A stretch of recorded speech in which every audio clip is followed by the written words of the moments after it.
Satyan Jambunathan is the CFO at ICICI Prudential Life Insurance, now joins in on the show. Good to have you on board. Now, it's been nearly 20 years since we've seen the insurance industry really opening up, and while a lot has been achieved, there's still a lot of scope for insurance penetration to grow from the current 3 to 4% levels. What is your outlook on the insurance industry over the next few years? Good morning. Thank you so much for having me on the show. Interesting that you mentioned the 20 years that the industry has now been liberalized. Typically, we talk about quarter-on-quarter trends, year-on-year trends.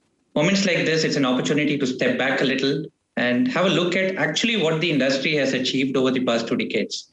And from that, really get a sense of what can be. In a sense, the industry provides 2 key services. 1, helping consumers save, and 2, helping consumers protect their life and health as insured events. A typical measure that one takes of savings mobilization is assets under management. And for insured benefit, one looks at new business sum assured in a year. If I go back to 2000 financial year, which is the year just before the industry was opened up, the AUM of the industry as a whole was 1,50,000 crores. Also, the new business sum insured that the industry had underwritten in that year was 1,50,000 crores. 20 years down the line, with the economy having grown tenfold in this period, if you look at the assets under management for financial year 2020, it actually stands at 25 times what it was then. And if I look at the sum insured, the new business sum insured was 30 times what it was then. Now, clearly this, in a way, illustrates the staggering potential for the industry. And my own view would be that over the next few decades, as the country continues on its path of economic growth, as well as liberalization, the industry indeed will have an opportunity to make its place amongst possibly the top 5 as far as the global insurance markets are concerned. Within the context of this industry growth, if I were to reflect on ICICI Prudential's 20 years journey, for financial year 2020, we ended with an assets under management of 1.5 lakh crores and with a sum insured new business of about 6 lakh crore. In a way, in 20 years as an organization, we've had the privilege of creating the equivalent of what was an AUM for the industry back in 2020 and 4 times what the sum insured was in financial year 20. That's really been the journey. And even though in the shorter term we look at ups and downs, we would really like to think that the journey of insurance is just beginning. The next few years are really going to define where this industry can get to from here on.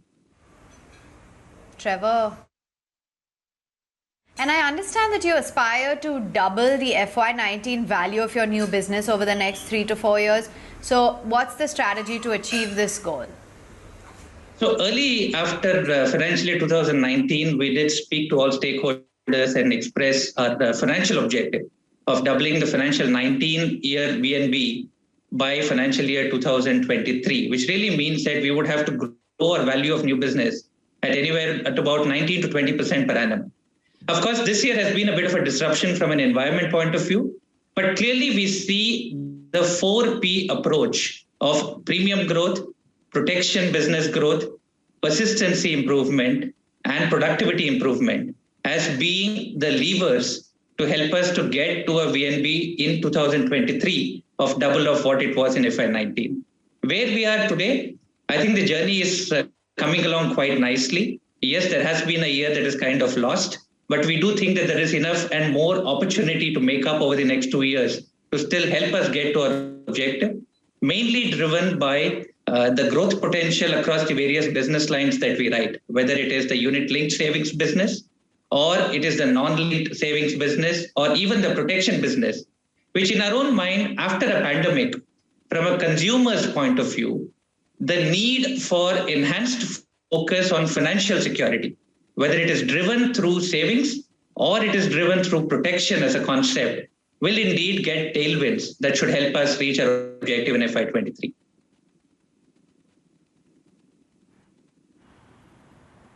Sure. Satyan, since you talked about VNB margins, I just want to help understand whether these levels are going to sustain over the next 1 to 2 years and what visibility can you give us? So if you see the VNB margin for 9 months 21, that is up to December, we had a VNB margin of 26%. This compared to a 21% VNB margin for the same period last year. A big part of the improvement in VNB margin has come from the increased mix of protection in our new business. Protection has actually increased from being 15% of our new business in financial year 20 to now being about 18% of our new business. Even as we go into the next 2 years, the journey of protection growth being potentially higher than the savings growth is quite likely. And that should help us actually improve margins even from here on. The improvement may not be as dramatic as what we have seen in this year, but indeed as the protection business continues to grow, we think that the margin can expand over the next couple of years. The reason I say protection is likely to grow at a much more robust pace than even savings is looking at where we are as a country on penetration. If we were to look at, and you spoke early on about the premium to GDP being at 3.5%, but I think a more important measure for us to focus on is coverage. And when I look at sum insured or coverage on the retail protection business that we sell, it's hardly 20% of the GDP. When you compare this with some of the other Asian economies, which are 1.5 to 2 times the GDP, this really tells us what the trajectory for protection growth can be over the next few years.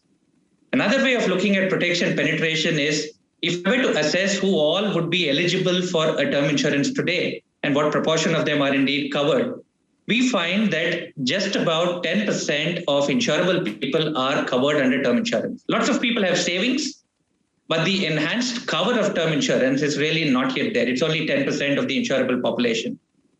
Even if we expect this business to grow at a 20 to 30% per annum over the next 10 to 15 years, I still suspect we will be lagging some of our global counterparts with respect to penetration of insurance.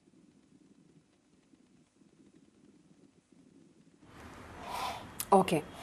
Could you also tell me how is it that you see your overall product mix shape, say in the next 1 to 2 years?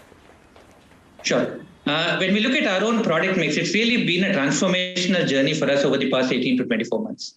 If I were to go back 24 months, we were predominantly a unit-linked savings product-led company.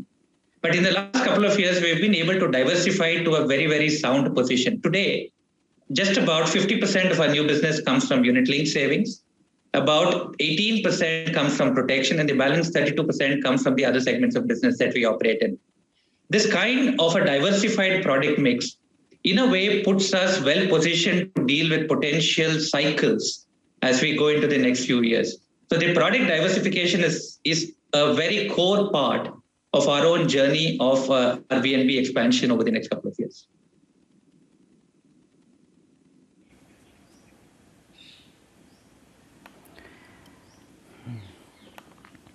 Sure. Okay, Satyan, just to discuss a couple of other things as well. In terms of new business premium as well, we saw an increase of about 14%, but the value declined about 18% on an APE basis. So what led to the decline on that front? And, what's the outlook now for the new business and the value of the new business? If I were to look at the new business premium, what we have been able to do very well is to position some new product propositions, such as retirement benefits, as a key part of our business mix. And that's helped us grow our overall new business premium. But looking at the new business APE, we still have a bit of a decline in that versus last year. This has really been led by a decline in the unit-linked business that we have been writing. The environment in the early part of this year was quite tough. Markets were quite challenged. And in a way, it takes a little bit of time for the retail consumer to come back to insurance as a proposition in that context.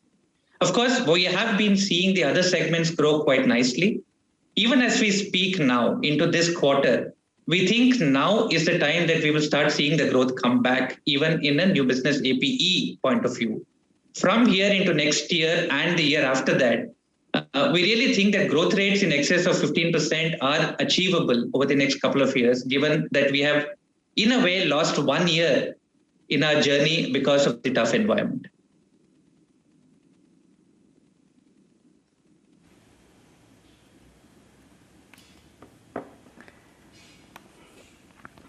All right. And on the total claims as well, what's the status now? Is the worst over on the COVID front? Any change or shifts that you're seeing in consumer trends post-COVID? If I were to look at claims during the COVID pandemic period, yes, we did see claims go up. But for us as a company, the good news was that the claims were still within whatever we had provided for. In fact, even in excess of what we would normally provide for, we had held an exceptional provision to deal with potential claims due to COVID. That really has not been required to be used up so far. From October, November onwards, we have seen claims on account of COVID come down quite sharply. So from a peaking of claims pattern, we think that is behind us. Going forward, we would expect to see a much more normalized pattern as far as claims are concerned.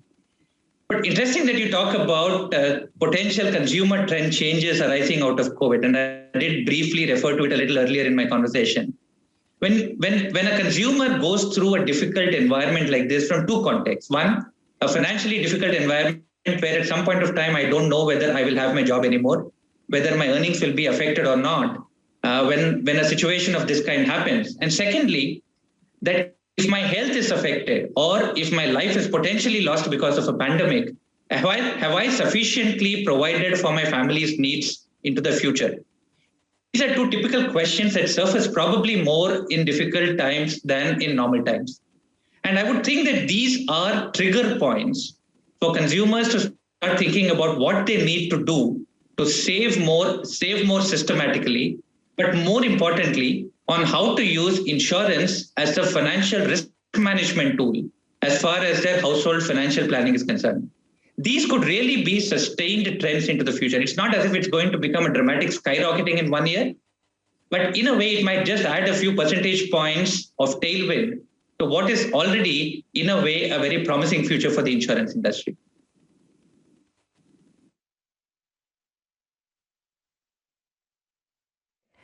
Thanks for joining us this morning and taking us through the developments there, Satyan, and sharing all of that with us. We're going to have to take a very quick break at this point. Still got a few stories to take you through. Do stay with us. Earnings and more, that's what we're coming up with next.